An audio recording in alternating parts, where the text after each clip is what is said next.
Beautiful. Awesome. So, truly welcome. Hi, Carly. If you can be on camera, I'd love to see your face. Again, this is space for confidence, and part of being confidence is being seen. So even if you're moving about the cabin, even if you're doing your thing, please feel free to uh, show your face, not on anything, show your face.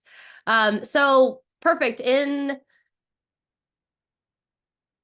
whatever from yesterday, to add on from yesterday, we were talking a lot about acknowledging where you're at. And so as you're starting to acknowledge where you're at, again, the homework was to fill out the abundance wheel and just again, simply notice what's coming up for you. In what areas of your life are you feeling the most fulfilled? And what areas of your life are you feeling the least amount of fulfilled? And just to give you, starting to give you rather action steps so you can start to balance out your nervous system, if you will. And so if you think about from a acknowledgement of where you are, even just like acknowledging that you are feeling stressed, acknowledging that you are feeling any sort of emotion, and a beautiful gentle reminder that there is no good nor bad emotions. We have what's called different vibrations within our emotions. And so love, passion, joy, desire, all high vibe. And then anger, rage, all low vibe emotions. We ended our call yesterday specifically talking about anger. And so if you haven't watched the replay, I invite you back there. But when we think about anger, I think one of the biggest things to remember is that anytime you are looking for change in your life, if you get angry enough, if you get pissed off enough, you will start to cultivate change. And so, nervous system, remember, is just wired for safety. And so, as your nervous system is simply wired for safety, it is just looking to repeat itself over and over again. Every time you get angry, you probably do X, Y, and Z, or you probably feel these specific types of emotions.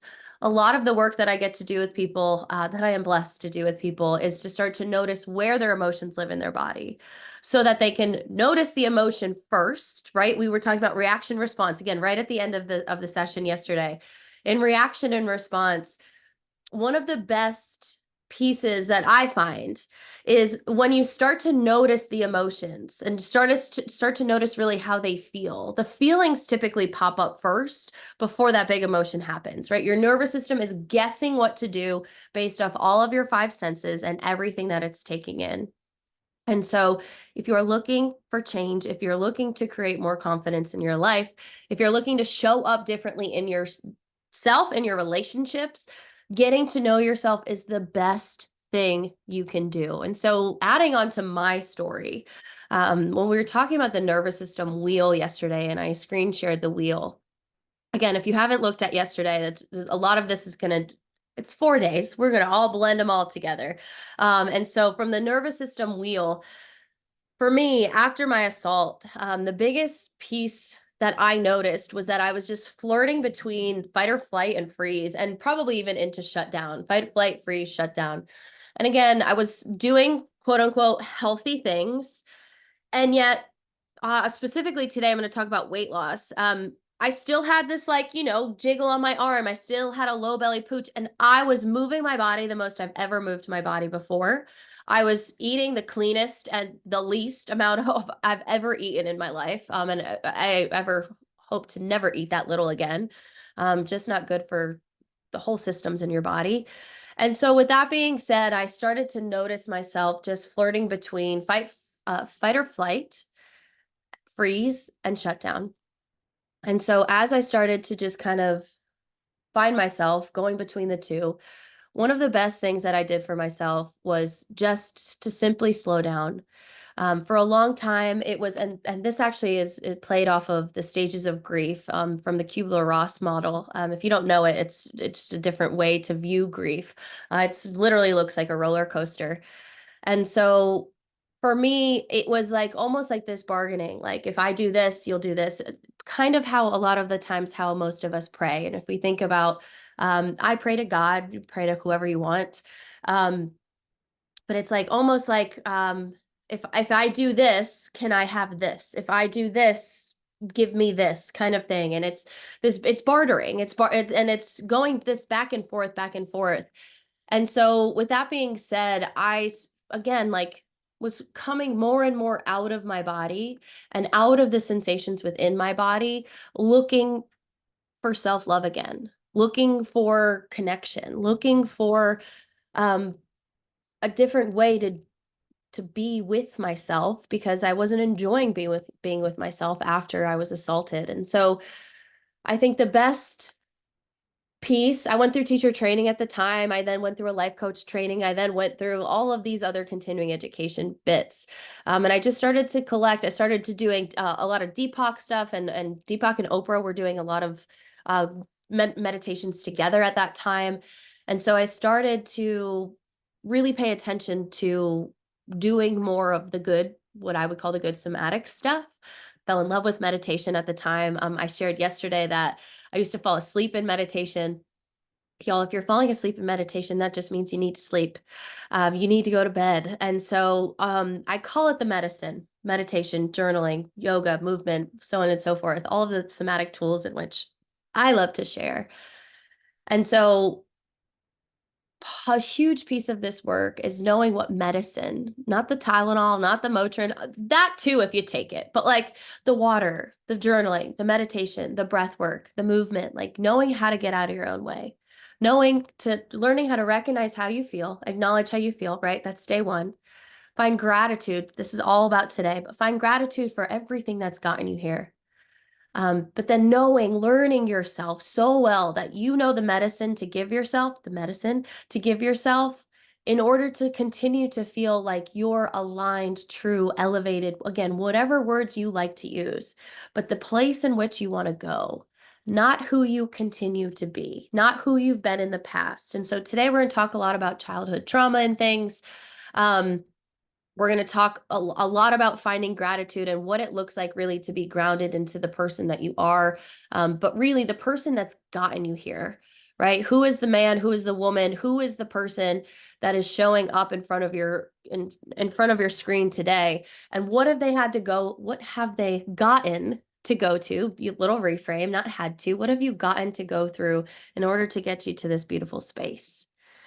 And so, drop into the chat or if you're watching the replay, also feel free to just either DM me on Instagram or reply right back to this email that you're receiving it in. But what is the number one, when you think back to childhood, what is one of the main core memories that you have? And it might not, you don't have to share the whole memory, but the invitation is to, what is the feeling? For me, when I first started doing this work, I'll give you guys a second, excuse me. What is the feeling?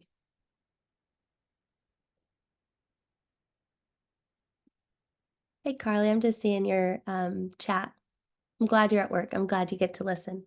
Um, and so the feeling for me when I think back to childhood, I call her little Brie Brie. My name is Gabriella. When I was little, I was sitting, excuse me, everyone call me Brie Brie. My memory is me sitting against the banister of the stairs in my house. I was downstairs with everyone. But I was the middle child. I was too loud, too much, too sensitive, never heard, never understood. These are all of my old ways of being. What I remember is, excuse me, the memory. It's not even like, I don't even know what's around it, but my vision, like when I think back to little Brie Brie, everyone called me Brie Brie back then.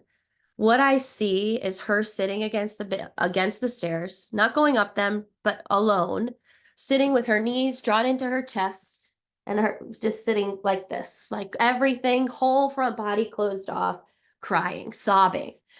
And so some of the meditations that we get to do together in this work, if you guys want to continue doing this work together, is what I call a soulful parent meditation. I want to share a story about one of my clients. Let's call her Becky. Sweet Becky she is a spiritual leader. She has a PhD in spirituality. I don't know if that's actually what the actual PhD is, but spirituality is her whole college background. And so by the time she came to work with me, she had done a lot of work, a lot of inner work, a lot of healing work, um, a lot of self-reflection work. And so I will tell you, within this meditation, she was able to, first of all, see her little self, her little kid self. She was able to go in and reparent herself literally within one meditation. She was able to go in, and we had done a little bit of the work prior to the meditation. We had talked about it, we had broken it down. We had done a little more like talk therapy kind of style. It's always a little bit more coaching. I'm definitely not a therapist. But doing a little bit of the work around what this looks like, so that by the time she went into the meditation, she was prepared and ready. And there was no, okay, I take that back. I was going to say there was no surprises. There was a big surprise. I don't want to share her big surprise, but there was one big surprise waiting for her. I don't know if I don't know. I'll have to recheck with her. I don't know if that actually catapulted the transition, but there was one big surprise waiting in the meditation. There's always things that we are unconscious of, but our subconscious, y'all, holds on to everything.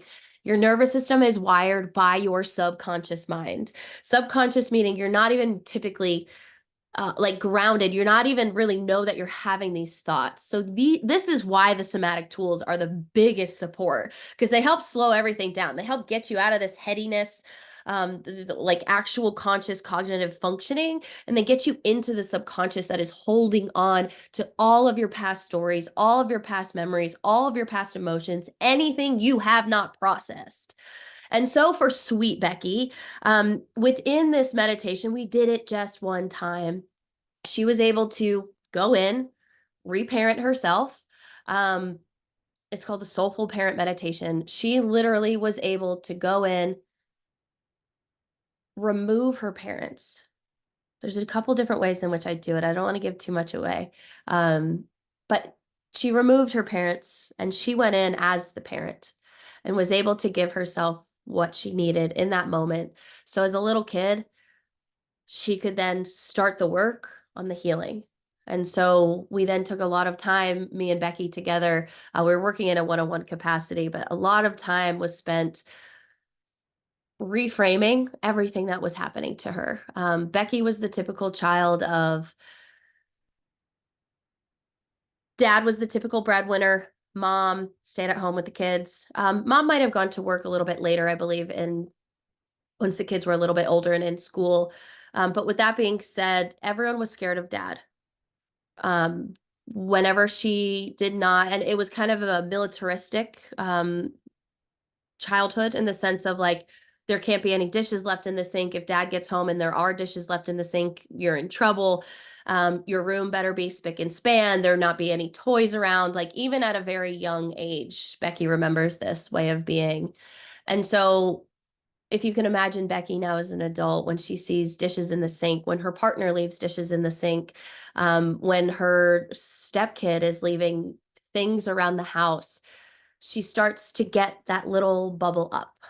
She starts to feel like Becky feels like she is stepping into then the role of dad and showing up as dad, which she knows doesn't serve her.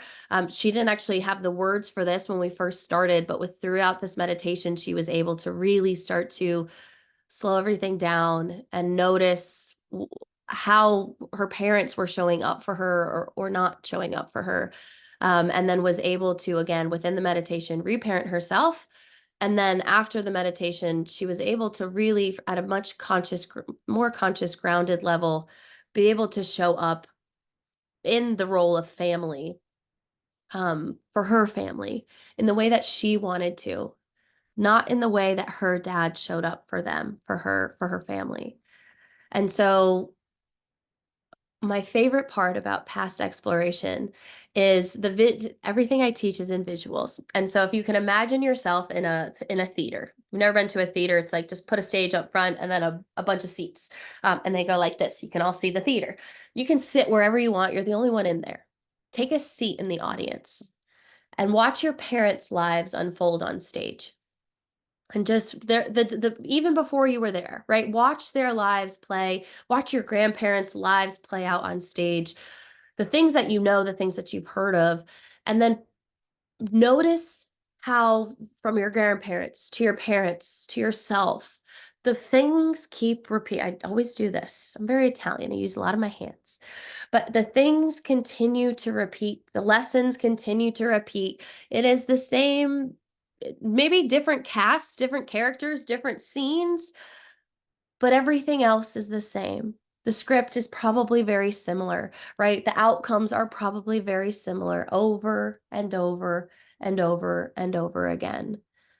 And so the work that we get to do, healing, literally healing generational trauma, is to slow everything down and to notice the loops and the patterns. There is a lesson in there that you get to learn, that you get to stop these patterns. But again, remember, the nervous system is wired solely for safety. And so, because the nervous system is only wired for safety, it doesn't know that it's not doing things that don't serve you. It is just doing the same things over and over again, probably based off how you were raised. And so, today is all about finding gratitude for that. And I find anytime you are looking to reframe anything, the best thing you can do is start to find gratitude. It is start to first, I mean, we've acknowledged it first, right? Day one, that's why we got to acknowledge it. That's why we have to just recognize where we are, and notice just from a judgment-free lens, what's happening, how are we showing up. Day two today is all about finding gratitude for what has gotten you here, right? So from Becky's story of being able to really go back and see the lessons and look at the lessons and be with the lessons. Gratitude is a funny thing. I had this conversation recently with somebody, like, how can you find gratitude when you're not actually grateful for what's happened to you? And it is also a gentle reminder that everything is happening for you, right? I get to sit here today, after being raped, and tell you that it is a blessing. It's hard to say sometimes, sometimes easier than others. Today feels pretty easy. Um, it happened for me. It happened. I mean, I wouldn't be here. I wouldn't be doing this. I wouldn't have dove into all of the nervous system regulation work that I have gotten and been blessed to do, and then been blessed to share with everybody else, anybody who will listen. And so, with that being said, it is something that will forever, anything, any trauma, big traumas, little traumas, anything that is happening for you is going to affect your life.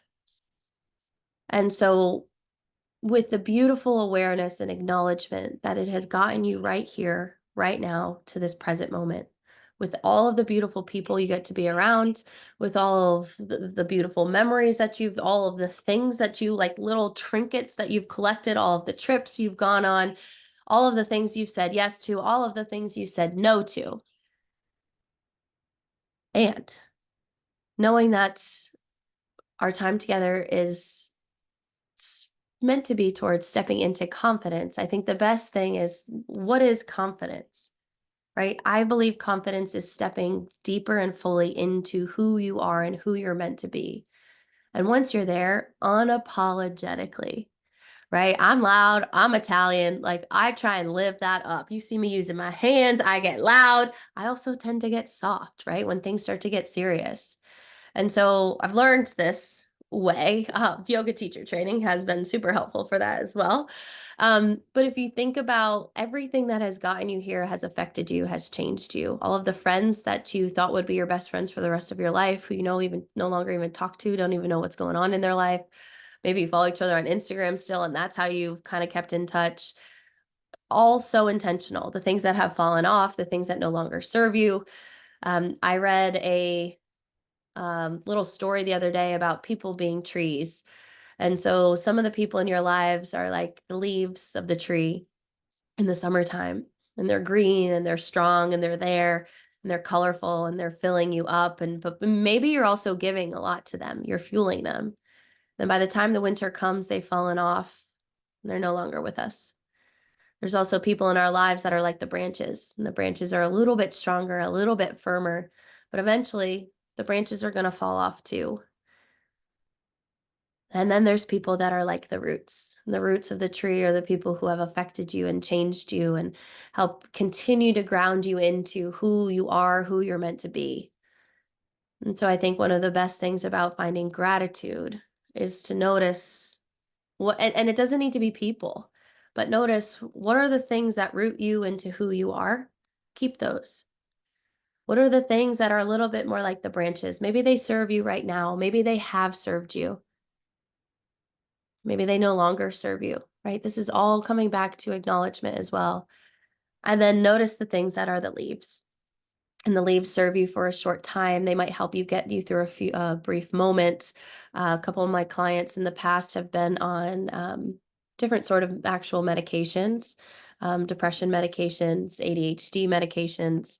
They might serve you for a little bit. I say this is the same with braces. Like if you hurt your wrist or something, you sprain your ankle, you might want like a brace on holding you tight. But if you keep that brace on for the rest of your life, you're going to get weak, and then you're not going to be able to use your muscles to their fullest capacity. And so notice the things in your life that are the leaves. Notice the things in your life that are the branches, and definitely notice what are the roots that you want to keep. And so today's exercise is all about gratitude. And so I want to share a story about another client of mine. Let's call him Alfred, like my skeleton.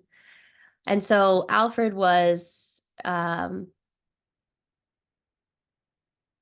sweet man. Like he is just such a sweet guy. And so with that being said, Alfred was stuck in his ways, recently divorced after 20 years, and having a hard time figuring out what even brought him happiness. And so sweet Alfred was on my table, getting some body work done, doing the coaching, doing the good work, wanting to change his life. And so Alfred and I started doing some past exploration together, through the lens of gratitude, always, always. That's always how I approach it. And so it was only from then that, and Alfred is looking for love again. Like Alfred's ready to start dating again. Alfred's ready to do the thing, right? Hop back on the train. Alfred was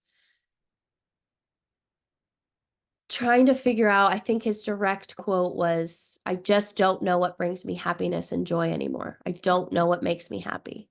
And so we always start with the nervous system, how it's wired. We then move into gratitude, right? We then move into just everything that I'm showing and teaching y'all. And so for Alfred, we started noticing specifically how his dad treated his mom and how that showed up. And dad was very passive. Dad let mom take the reins on everything. Everything, whatever mom said went. And Alfred was living his life the same exact way. And he said, even perhaps my wife and I fell out of love because I wasn't strong enough. I wasn't who she wanted to be. And not that you even need to go there. It's, it's over. They were already divorced.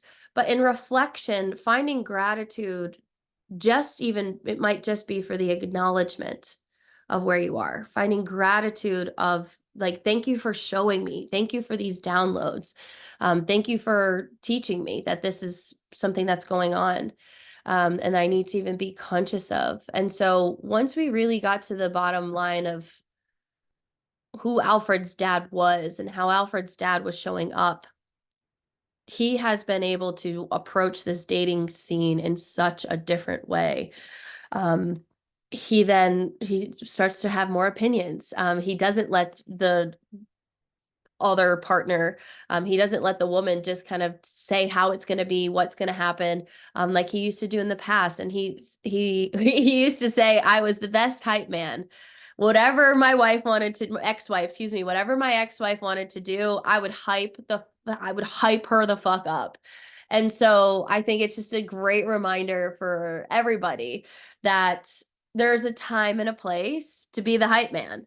But you can't be the hype man all the time. And so you have to also know who you are, what you want to do, where you want to go, and be able to find the words to voice that, right? Be able to create the boundaries around that. And so for Alfred, looking back, finding gratitude for his dad, finding gratitude for the stories that he's able to pick out,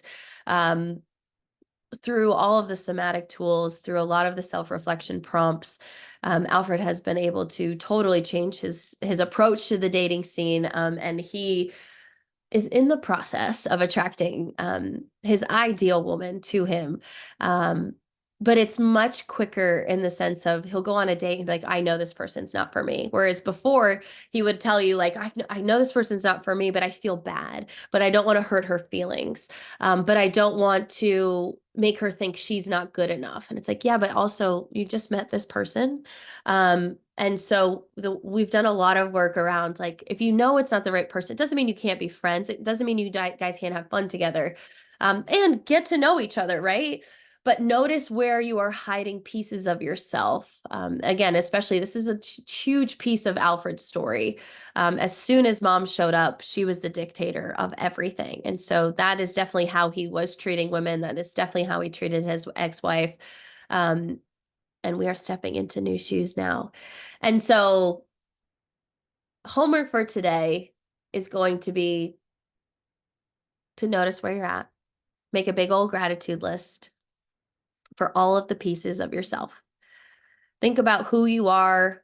Think about where you've come from, where you want to go, and start to make a list, all of the things that you're grateful for, all of the little pieces of yourself, all of the traumas, the big traumas, the little traumas, everything that has gotten to help you, gotten to support you, um, everything that has changed and affected your life. Start to make a big old gratitude dump list. Um, Notice what's coming up for you. I think the biggest problem is that most of us think that everything's happening to us, and we start to live in those moments of, sorry, I'm not sure what happened. I think the biggest problem is that most of us truly believe that life is happening to us, not for us.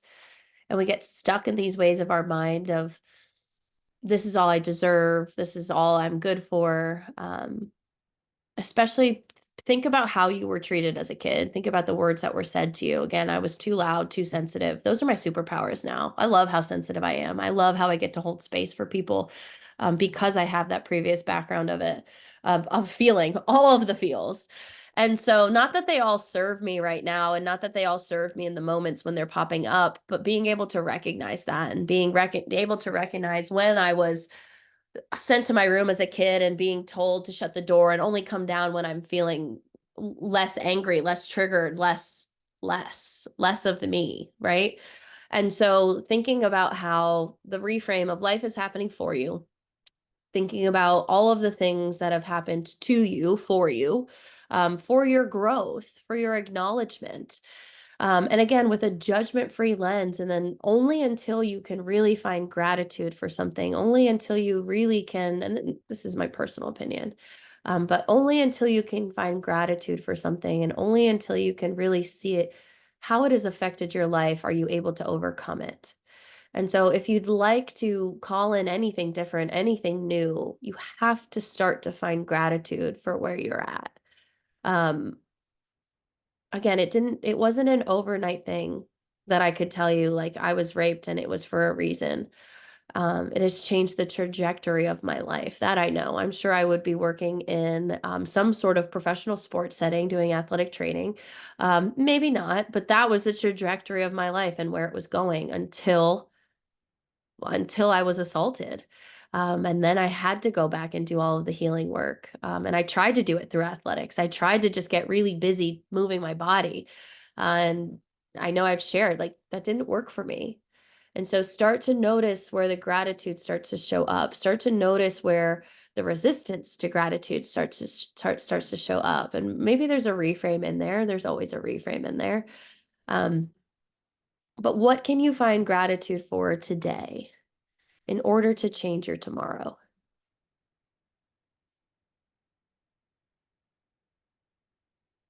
I find only once you can find gratitude, right? Because what's coming next is this future self journaling, reflection, finding gratitude for things, and then noticing what you're not grateful for, and then noticing how you can take those things, reframe them, because you've gotten here. This is the present moment. You are here right now. You are alive. What a beautiful fucking place to be. And so I'm going to share our homework. I'm noticing the time. So I'm going to share the homework for tonight. Tonight is the gratitude list, the dump. Also, perhaps and it might look like you making a dump. I say a dump list. That just means like for a couple minutes, write down everything that's coming up for you. Write down everything you're grateful for. You might even write down everything that's like all of the characteristics you love about yourself, all of the characteristics you love about your mom, your dad, you don't love about your mom and your dad. Whatever feels helpful, right? You might have like a little star next to the things that are hard to find gratitude for. You might have circle some things that you're like, oh man, I know that I need to find gratitude for this, but I'm not really sure yet. If gratitude feels too far away, sometimes my reframe is celebrate, right? Celebrate what's gotten you here. Judgment free. If that little reframe feels helpful, I welcome you there. And so tomorrow is Wednesday. We are not having a formal meeting here in this Zoom box, but you have a practice day. And so for your practice day, it is going to be future self journaling. Think about where you want to go. You can add in some reflection there from today. And then the big implementation day is to try one new thing. Try it on. Try it on. And so in order to rewire your nervous system, it's looking for the same over and over again. So the invitation is to try something new. Maybe you wear new clothes. Maybe you pair clothing together that you don't normally pair together. Maybe you wear makeup differently. If you don't wear makeup, put it on. If you always wear makeup, leave some off. Maybe you do your hair differently. Try something different. Notice how it triggers your nervous system. Notice how it wires you. Notice what's coming up for you. If you always, I don't know, greet someone a certain way, maybe you greet them a different way. If you always get someone coffee, you could still get them coffee, but maybe hand it to them a different way or talk to them in a different way. Whatever you're doing throughout your life, throughout your tomorrow, not even your life, for tomorrow, try one thing on, try one thing differently. And you can start to think about who you want to go, right? Think about who you want to go first, if you can, if you have the time. Where you want to go. Who is this elevated version, right? From little Bree to Gabs, right? And then from Gabs to like whoever else this Gab's going to be. Think about where you want to go, right? Elevated self, most aligned self, highest version of yourself, whatever the words that resonate with you are. You only have 100% capacity. You're going to have to let certain things go in order to create this change in this life that you're looking for. You're going to have to add in certain new hobbies and habits and different things. You're going to have to do life differently to be a different person. Duh. And so think about, maybe it's the food that you're eating. Think about what you're consuming, right? From day one, from yesterday, acknowledging all of the things that you're consuming. Maybe you change up your morning routine. I'm not saying add more things, just do it differently. If you always pick your phone up first thing in the morning, don't. I promise you, there's no email that you need to get back to right when you first wake up. If you always have coffee first thing, try protein. Just try something new. Again, new from something that your highest self would want to cultivate, something that you've been wanting to try on. Excuse me. Let me know what that thing is. And again, that'll be all day tomorrow. So all day tomorrow, you're going to try this thing on and you're going to notice how your nervous system changes. You're going to try this thing on and you're going to notice what you're thinking. Notice the thoughts in your head. Notice the judgment you're placing on yourself. Notice the gratitude that you're able to find because of it. And so let me know what support you need. Let me know how I can be a hell yes for your whatever this new thing is. If you are struggling to think of something, please feel free to reach out either here or on Instagram. Rather here, reply to the email or hit me up on Instagram. You know how to find me. Let me know what feels supportive. And I still have a few more VIP spots. And so the VIP is to help support you in taking this to the next level. And so if you are ready for change, if you are sick and tired of feeling how you're feeling, if you are ready to have a summer that as actually supports you, so that by the time the fall comes, you're ready to let go of the shit that doesn't serve you anymore. And then winter, you hibernate and all that good stuff. So then the next time, this time around comes this beautiful springtime weather, you're able to be a different person, like for real. And so if you are looking for some VIPs one-on-one support, it is 30-minute one-on-one session with me. We will break down exactly what's holding you back, within the intention of offering you some homework, offering you whether it's a mobility program or it's a meditation or some sort of a somatic tool, or follow-up for you so that you can truly start to cultivate the change. I have a couple spots left. You also get my embodiment workbook. It's probably my most favorite thing I've created up until this point. And so if that's for you, please feel free to respond back directly to the email. Reach out to me. It's $20. This is um, the cheapest you'll be able to work with me at a one-on-one capacity for a while. And so without further ado, if the VIP is for you, man, I can't rave more about these little 30-minute sessions. I have a couple spots left. Let me know. Let me know your schedule. We'll get you on the books. And if you guys need anything in the meantime, I will be following up with y'all tomorrow, but let me know how I can support you. Have a beautiful day. Good luck finding gratitude. Notice where it gets hard. Notice where it feels sticky. Notice where you feel stuck. And then notice where you can push through. Again, always from this place of higher being, higher power. How do you want to show up? What habits, what hobbies, what's holding you back from showing up as your fullest embodied self? I love you guys. I'm here for you. Let me know how I can support you. Happy day.